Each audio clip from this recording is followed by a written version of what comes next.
What's up, everybody? Rob Ferretti here. Welcome to the series where I am representing myself as my own attorney, which is a pro se litigant in a federal litigation against the government. Just want to point out, just in case you're new to this, I am not an attorney. I'm not an engineer. I'm not a planner, not an architect. I am interpreting things that I see. I'm doing my own research. I'm looking at case law. Anything that you see in this video should be treated for entertainment purposes only. I do have to make it watchable, so I do trim some stuff down. It is not my intent to manipulate or misrepresent any material facts in this matter. That being said, enjoy the show.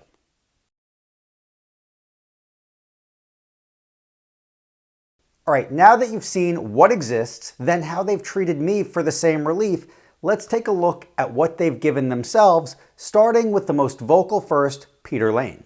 He was a planning board member from 2010 until current day.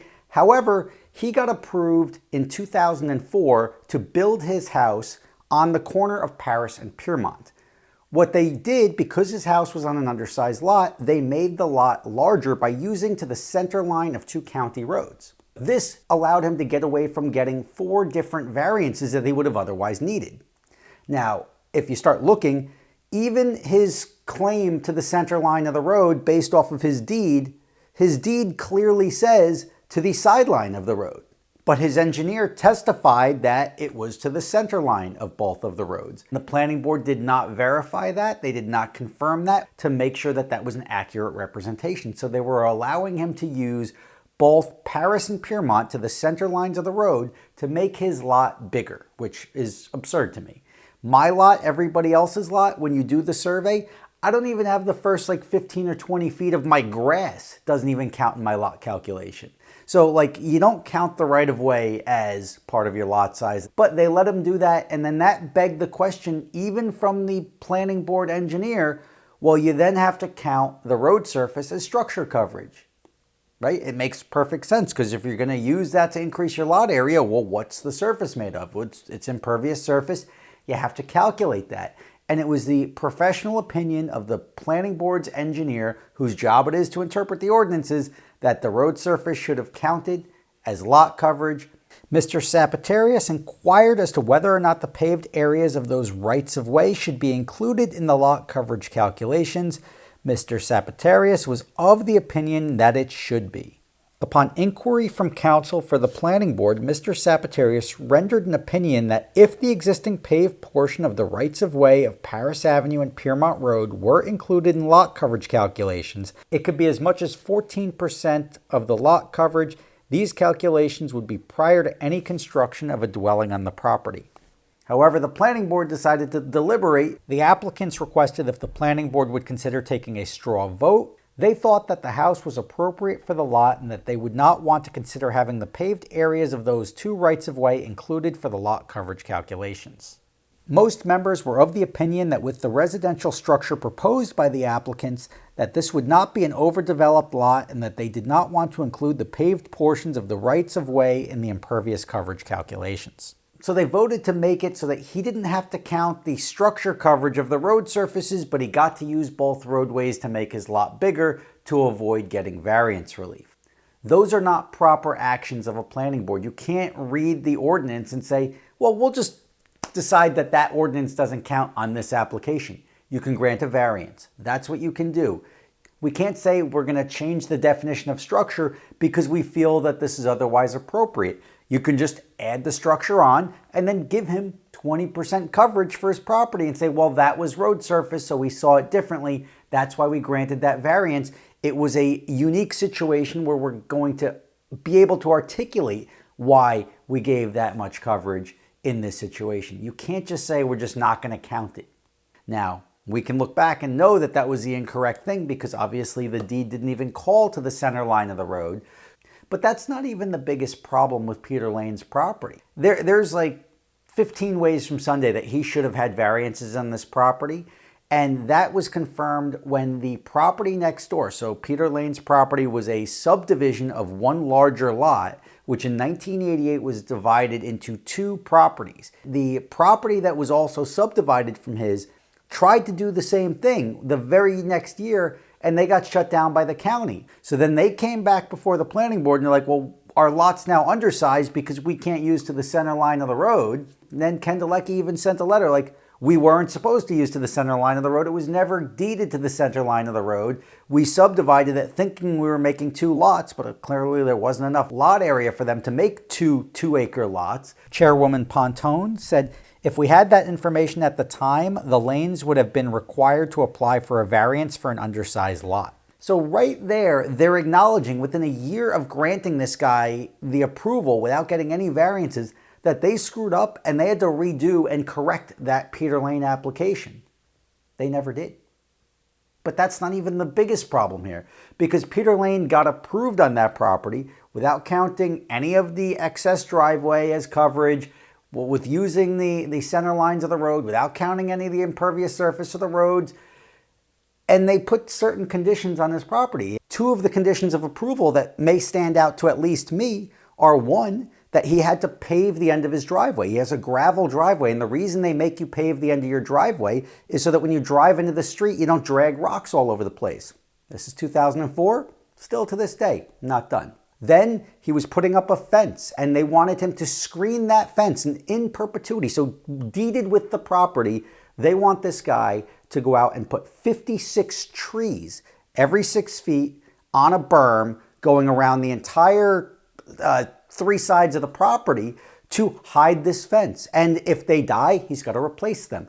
The applicants and the applicant's successor and interest or any transferee of the subject property shall be required to perpetually maintain the plantings around the fencing, to be located at the perimeter of the property so as to permanently and completely screen the fencing from view. I look at today's map, I don't see any evergreens, especially not on the other side of the fence. And how would you catch this? How would you prevent this from happening? Well, you would get your as-built survey done, as is required for every application since 1973 at least, to get an as-built survey done to confirm that what you were approved for and the conditions that you were allotted, you are following. They didn't do it.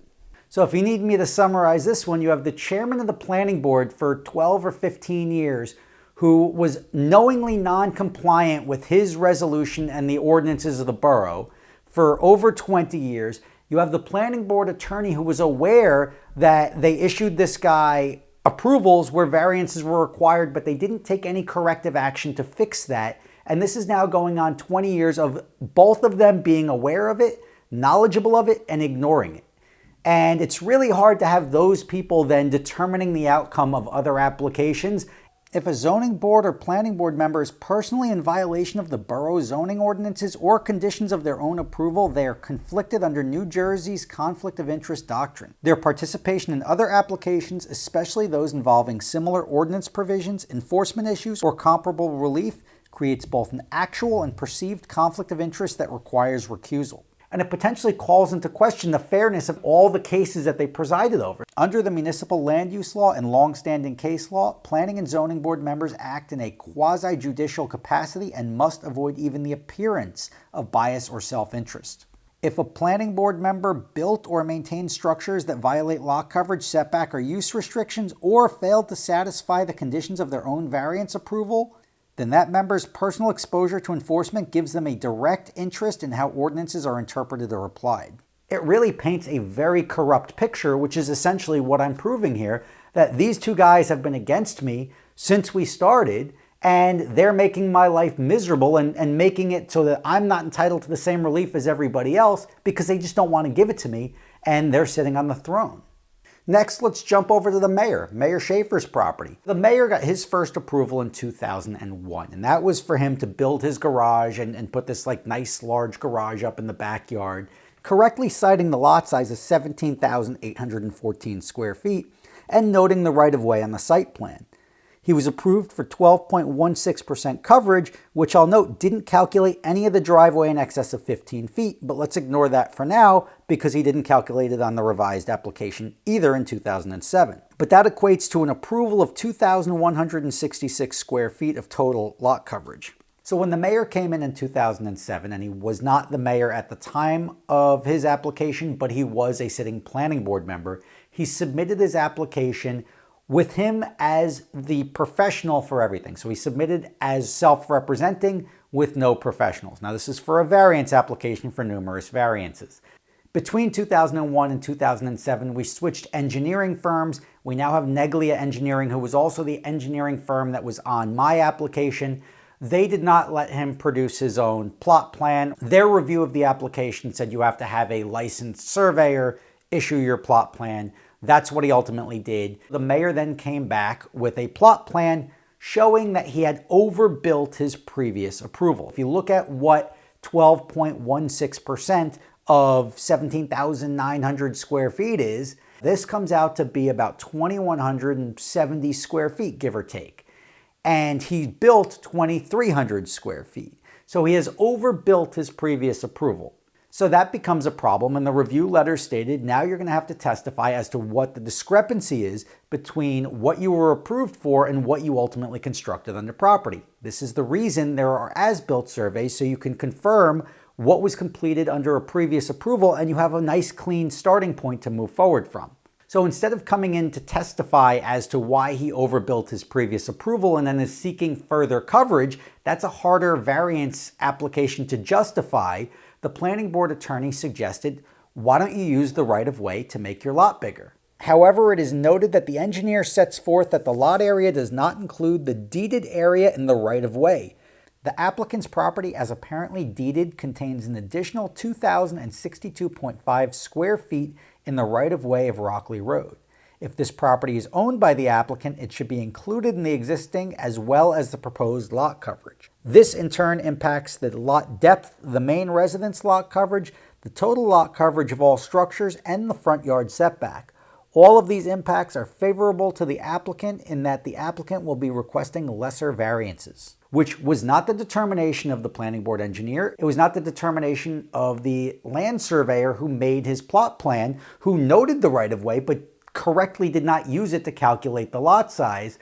We have now come up with a situation where, oh look, now you have underbuilt your previous approval because your lot got bigger.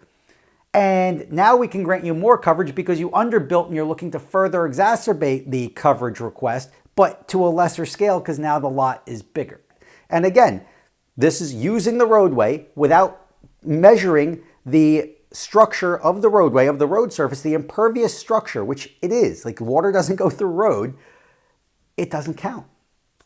It's absolutely mind-boggling that they were able to pull that off. But there was no oversight. Nobody was looking to shut it down. So that's how the mayor ended up proceeding, by going back to his engineer and saying, hey, I'm going to need you to revise this, use the right-of-way that lowers all of our calculations, and then we can put the application through. When he went before the planning board with his application, he represented himself, which means he had to remove himself from the planning board and disqualify himself from voting on the application.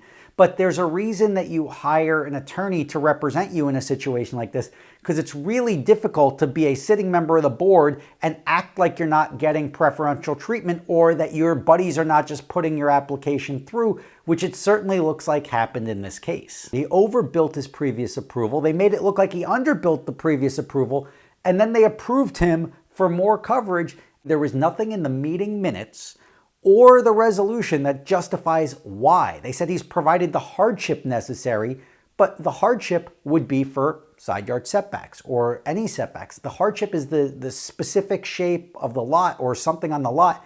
It's got nothing to do with the positive and negative criteria that have to be testified to. The Planning Board of the Borough of Rockley has determined that the variance relief requested by the applicant can be granted without substantial detriment to the public good, without substantially impairing the intent and purpose of the zone plan and the zoning ordinance of the Borough of Rockley. As you saw in my resolution, it is necessary to satisfy both the positive and negative criteria needed to grant C2 variance relief. There is no evidence in the minutes or the resolution as to what the board determined was the testimony or the finding of fact from that testimony to justify the granting of these variances to this application. Next up, we have the application of planning board member on my first two applications, and then Councilman David Hanson. Now, there were games that were played on this one. Same thing, longtime guy within the community. And when he came in for his application in 2009, he was approved on his 2.18 acres for his construction without requiring any variances. The reason was his house was below the 4.5%. He was at 4.47%. Zero room for additional growth on that, but no variance is required. And then his total coverage did not exceed 5%. Therefore, he didn't require a total lot coverage variance either. Part of that and not requiring the variances was he was getting rid of and demolishing an existing garage. By removing that garage, he removed the need for two variances. One would have been an existing setback for the front yard for the garage, which would have been approved because it's an existing nonconformity. The second one would have been having the garage in front of the main structure. That is just an ordinance that requires an accessory structure or a garage to be behind the house. Since this property is unique and it has two front yards, he would have to get a variance to allow that garage to be in front of the main house, which again, I cannot see them denying because it's an existing nonconformity. He also had on his proposed development a 20 by 40 pool and the associated pool area, which did not count into lot coverage because the ordinances allow for a pool area and pool under 1,400 square feet not to count in your structure coverage. This is what was approved in 2009 and what was supposed to be ultimately constructed. However, when he came back in 2013, you'll notice that he did not remove the garage that was slated to be removed. He did not present an as-built survey to confirm that the construction was completed from his 2009 application to lead in and set a baseline for his 2013 application.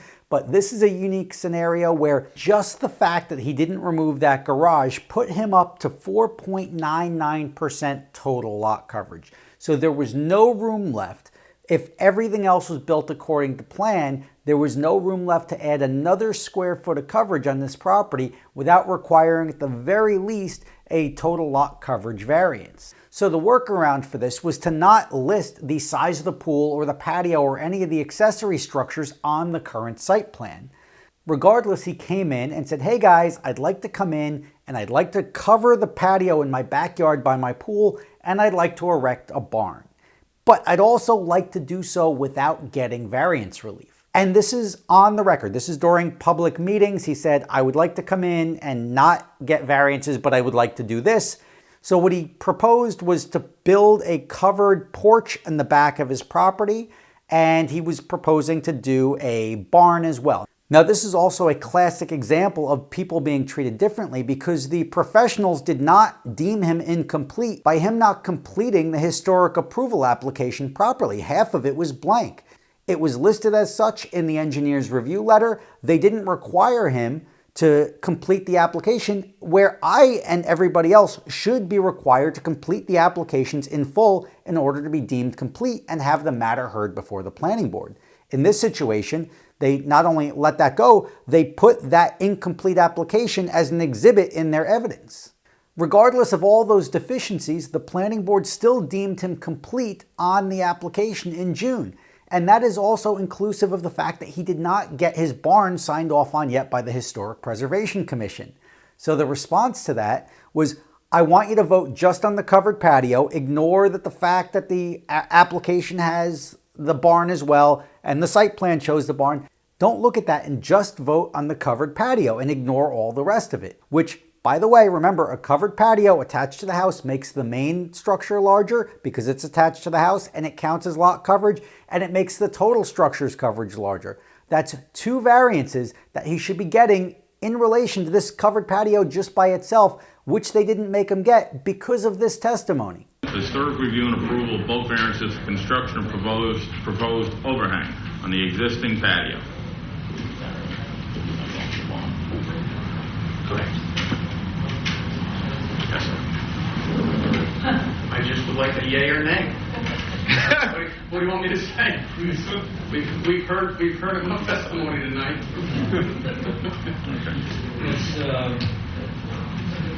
I'd like to make a motion to approve this application. I'll second. All those in favor? Yes. Any opposed? No. Thank you very much. Congratulations. Thank you. Yeah, I know. It's non-testimony. It's nonsense that they just rubber stamped that through. Why even bother getting the historic review on the barn at that point in time? Why don't you just give them the approval for the barn at the same time and be done with it? And when you look at the resolution of approval, they still don't even specify the size of the covered patio that they're approving. They just approved him for one covered patio. You could make it as large as you want at that point in time, right? They just approved you for a covered patio. I put up a covered patio. You didn't say how big it was. That's just not how his '09 application was processed, nor how any other application was or should be processed, where they're approving a structure without specifying a size. So now that the covered porch is approved, he came back the following month to get approved for the barn. And he went to the historical board, got signed off on by the historical board for the barn, and then came in. And the one problem I really have with this one, which I want to give them the benefit of the doubt, but they haven't earned that, is the date of the resolution is the same as the meeting date.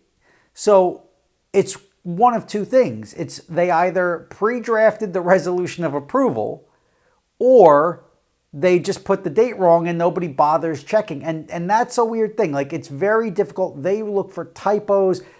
Ted Brack, who's the secretary, reads through this and is like, actually, there should be an apostrophe there. So they're very thorough with this. So I want to lean towards it's a mistake. And the only thing that is suggesting that it's a mistake is in this resolution, you have the commentary from the planning board engineer, who's the first person that seems to be doing their job in any facet on this, that the proposed development raised a question in his mind as to whether or not the stormwater runoff may adversely impact the adjoining properties by the construction of the proposed barn. If the applicant's engineer determined that there would be adverse impacts from the stormwater runoff as a result of the construction of the proposed barn, a seepage pit of a size and location necessary would be required. And what the planning board did was they just made that a condition of approval, that his engineer had to submit something having to do with the stormwater calculations and where the water was going to go. Now, what's great about that, and this is where my mind is really blown, is that his engineer stated that the lot coverage was now getting decreased by adding this barn onto a piece of dirt. And that's really strange that the engineer would allow that. What he claimed was he's decreasing the lot coverage by removing this driveway that was there in 2009, which is not there on the property.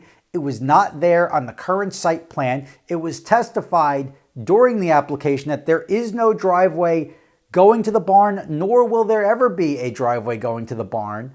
So he's now taking credit for a driveway that's not there or was there, and using that as a justification to then say they're decreasing the impervious structure on the property by adding this barn, and therefore they don't have to do any stormwater mitigation. Now, I can't fathom why the planning board engineer would let that fly.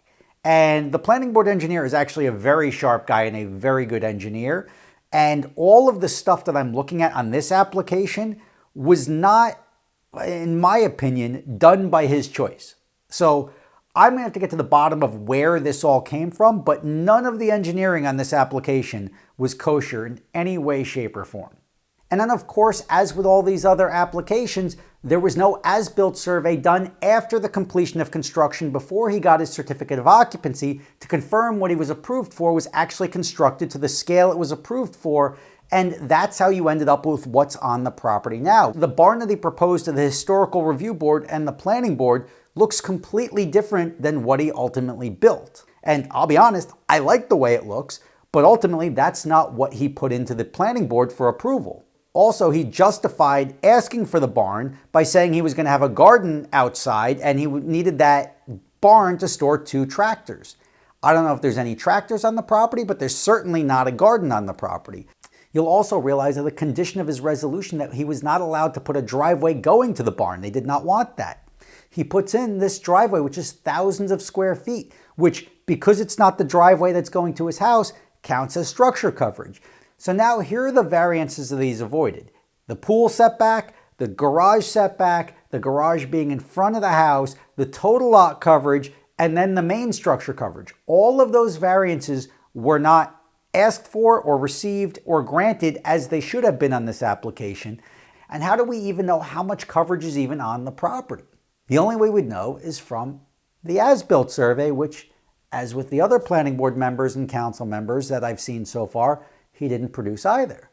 Now, how does that impact anyone else? Well, now when he goes to sell the property, he's going to be selling it to the next guy, and the next guy is going to be able to use this illegal coverage as a basis of whatever development they want to do. So it goes against the entire purpose of zoning, as you're about to see in the next application for planning board member Steve Cravani, who was able to take advantage of just that.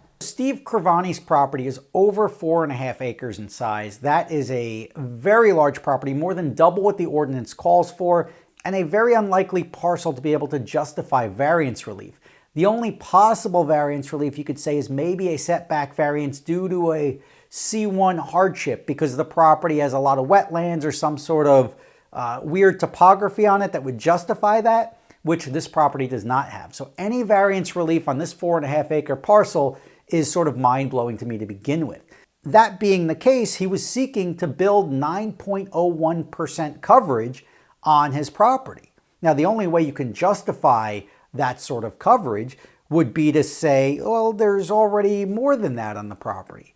The problem is they claim there was 10.75% existing coverage, which wasn't approved. So nobody ever got that approved. So they can't possibly hold it against the applicant. And they allowed him to use unapproved coverage to lessen the amount of violations on the property, to lessen the variance relief requested, and use that as a justification to grant him variances. Let's just start by saying you cannot take unapproved structure coverage or any unapproved condition and use that or the correction of that as a basis to grant similar or lesser relief. Anything that's unapproved has to be removed. That's a good one, right? I'm going to put that in the shirt. If it's unapproved, it's got to be removed. It's not something that you can use and say like, well, I bought it like that. It wasn't approved. You can say like it predated zoning ordinances, sure, but this property was developed 15 years earlier. It was 1990, 1991, 1993, and 1996 that there were plenty of applications that you could look at the previous owner and see what they were approved for. If they built something that wasn't approved, guess what? You can't get that then grandfathered in. You can't get that approved, and you can't use that as a basis to start your next application. This is why the as-built surveys come in. You have to confirm what was approved. That's your starting point. Whatever was approved and signed off on and memorialized is your starting point for future development. When Steve Cravani initially submitted his plans, he submitted a 4-car garage, which is a little over 1,500 square feet. That's what they wanted me to get a variance for. Like, well, it fits more than 3 cars in the garage as the definition of 3-car garage is in the ordinances. So you're going to have to get a variance for that. For him, they just said he had to get a waiver, but instead what he did was changed it to a 3-car garage just by writing 3-car garage instead of 4-car garage. And he took of the 4 garage doors, didn't make the structure any smaller in any way, shape, or form, just made one of the doors a little smaller to make it seem like you can't drive a car in there. When you're talking about the interior capacity of a structure of a 3-car garage, with me, they measured how big it was, how deep it was, what could fit theoretically underground, above ground. For him, it's like, oh, now it's a 3-car garage. Now the engineer did say, I'd like you to provide testimony as to why the size did not change and it went from a 4-car garage to a 3-car garage. But there's nothing on the record. There was no testimony as to why it was still being considered a 3-car garage. While talking about the 3-car garage, the 3-car garage was connected via breezeway to the house, but they had on the plans that it was not going to be connected. It was going to have a little bit of a gap and it was not going to be connected. And by doing so, it was now an accessory structure and now not part of the main structure, because that would have required the main structure to have a variance. And as an accessory structure, the setback would only be 25 feet versus the larger side yard setback of 75 feet if it was going to be deemed part of the main structure. Now, the problem is it violates that main structure setback where it is currently positioned, and the fact that they then connected the breezeway to the house throws both of those out of the window, and now you need a main variance and a side yard setback variance, which they did not require him to get. Now, that's a big problem. Now, their justification with this property of saying he went from 10.75% to 9% is all well and good, but then you look at the plans and you're like, how did that happen? Because if he really went from 10.75 to 9, but you look at the previous construction and the existing construction, everything got bigger. Everything. The driveway got bigger all the way around. The garage got bigger. The house got marginally bigger, but not enough that you would really notice it. And then the pool area, they took an exclusion because the pool ordinance changed. They took some of that out. And they also, in excluding certain areas, They excluded the sidewalk area from lot coverage, which was going from the underneath the breezeway to the garage to the house, but it's covered. You have to count that as structure coverage. But you have to free up 4,000 square feet to reduce 2% on this size lot. It's a 180,000 square foot lot. Where all of that came from was the area of the driveway that was next to the house originally, which they said they were removing, which guess what? They didn't remove. So there is so much here that when you look at it, it's incredibly inconsistent. And as with everybody else, no as-built survey. So there's no way to confirm that what was constructed or what was approved as it was approved, regardless of what games were played, was actually done. Now, if you start doing the math on this property now, I assure you, it's likely over the 11% on 4.5 acres that they're denying me for. So you've got more coverage now by not doing these things, by connecting the house to the garage, by doing all this stuff. You are now looking at a greater variance for total lot coverage on 4.5 acres than they're denying me on an acre, when everybody else with my property size or smaller has more coverage. If that wasn't bad enough, he then, after not producing his as-built survey to confirm the completion of his construction, installed a golf green in his backyard with 2 bunkers and a little tee box. Now, you're going to say, well, what's a big deal about that? It's golf green. Like, I love the idea. I would absolutely do that. I would support it. I would go in there and advocate for him to have that. But 2 years later or a year later, another person in the town tried to put a golf green in and a putting green. They made this guy spend all this money going back and forth with the board to get 11 or 12% on a 2-acre lot, and they denied him that coverage. Now, luckily, and we won't even get into the fact that golf greens and everything count as lot coverage in my town. That's a completely different conversation.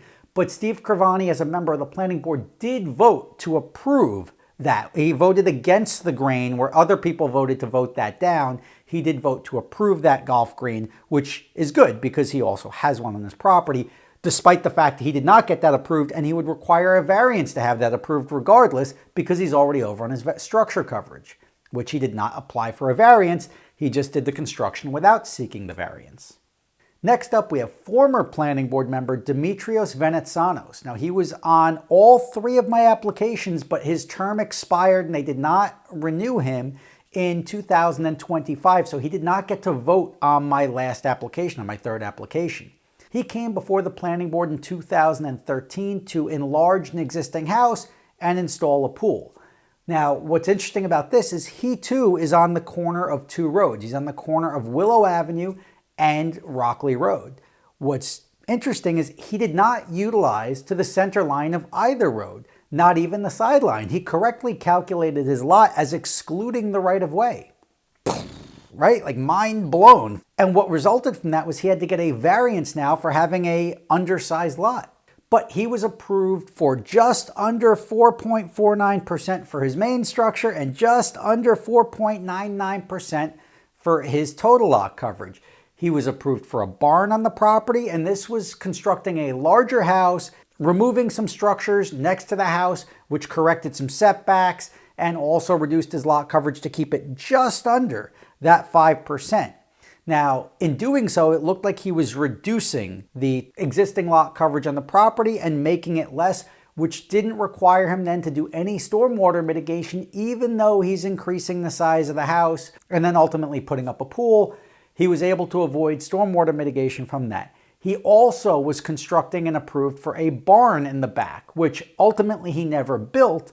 But when you look at what was ultimately constructed, because again, this is another person who did not produce an as-built survey, it appears that he overbuilt his pool area significantly. His driveway is wider. He did not remove the accessory structure that was next to his house. And all of this results in significantly more lot coverage than he was approved for. Now, if you remember, he was at the limit of 4.99 and 4.49, which means all of these unapproved structures would require variance relief, would require stormwater mitigation, which he did not do. And the absence of the as-built survey, as with everybody else in the planning board, prevents any of this stuff from ever coming to light or being enforced. Now, I don't want to exclude Theodore Brack, but he does own a historic property and he hasn't come in to redevelop it or add anything to it. So there's no application in which to look at.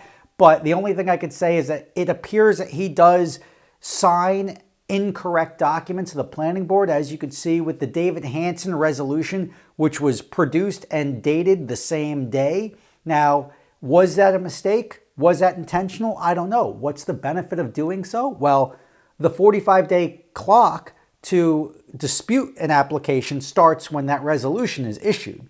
So if he wanted to start construction sooner and get his permits sooner, you can post-date everything and then sign it backwards. That's the only sort of issue I can come up with him. But also, he reads all these resolutions. He did not take any corrective action or look to correct any of these resolutions that were produced on my properties. So I do notice him during these planning board meetings reciting all of these little nitpicky things as far as correcting the resolutions to make them as accurate as possible. By overlooking stuff is the only thing I could come up with on him to call his judgment into question. Otherwise, I don't really have any issues with how he sits on the planning board and interprets applications. And just so we complete the list, let's hit Paul Van Dyke. He is the current chairman of the planning board. He constructed a house that was previously approved by Zafran. He is the property directly next to Peter Lane. So he did not get the initial approvals on the property. He came in and made the structure smaller from what was previously approved by the previous owner. He purchased it that way and then built it. The only thing I could see, and I didn't really dive too deep into this property is 75% wetlands. So it is predominantly wetlands, which means you can't touch it. You need to keep a buffer area. The only thing I could see he possibly did is it looked like the buffer area was already granted approval to impede on the buffer area to build the house because he's in the transition area. And it appears that over time he then further went into the wetlands and cleared some more space, so he had a little bit more space between him and the trees. I don't think you're allowed to do that. I'm not the DEP. I don't really care. He didn't add more coverage, but I think he did go in and clear some area that he shouldn't have been touching because it is federally protected. But that's, again, this is not an accusation. This is what it appears from satellite photos. I don't know if he was permitted to do that or not. I don't see anything on the record, and that's not really a problem for the planning board. That is just speaking as to a planning board member, or now the chairman of the planning board member, doing something that he's not supposed to be doing without permission. And if that does happen, is it really fair that he's weighing judgment on my applications? That's for you to decide. So we could do this all day. I picked these guys just to show you why I'm so annoyed, how corrupt this whole system is. And I just did these specific applications because these are the people that voted down my first application. There's other planning board members. There's other applications. I can go through each and every one that's been approved in this town, line by line, engineer letter by engineer letter, legal letter by legal letter, and show you that this is par for the course. I think you could see why I'm so frustrated by this whole process and why the town is not resolving this. I don't know. Just wait till next week when I put in my next application, the second application for a house and a detached garage/barn. You'll see how they treat me there. It doesn't get any better. And I don't think you're ready, but we'll see. I'm going to do the video. Hopefully I'll have it done in the next 10 days. And you guys can continue trying to find somewhere where I may be in the wrong. Rob Ferretti, thanks for watching. See you soon.